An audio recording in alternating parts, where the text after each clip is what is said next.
Here are 5 things I wish I'd known about Kenyon College. It's a close knit bubble. If you ask any Kenyon student about the social scene on campus, he or she is likely to reply, "It's a close knit bubble." I heard this many times before arriving on campus, and to me, it always seemed like a positive thing. However, as someone who transferred to Kenyon from another school after freshman year, I found breaking into this close knit bubble to be very, very tricky. I would not advise against transferring to Kenyon, however. It can be a lonely place. Before going to Kenyon, I assumed that the word lonely was a bad thing, but my sporadic loneliness at Kenyon was actually very beneficial to my creative, mental, and personal growth.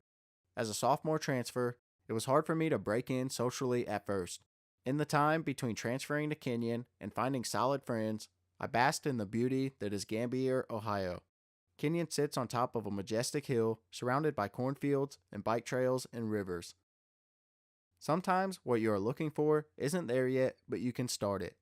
We were disheartened by how little visibility there was, especially for women, so we started a club for queer women. The first meeting had 3 members, and by the time we graduated, we were up to about 30. Now the member list is over 100 people. One of the great things about Kenyon is that even if something you need isn't there, there is room for you to make it happen. Students are genuinely passionate. One of the most refreshing things about Kenyon was how passionate my fellow classmates were.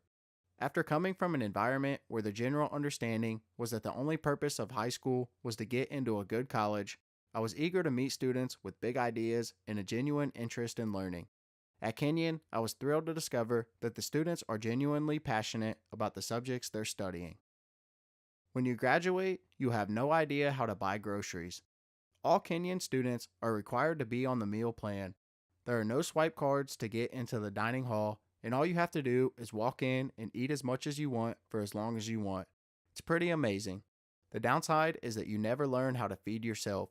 When I graduated, it took me a few months to really learn how to go to a grocery store and buy what I needed. So for more tips and tricks on colleges and universities, check out our website.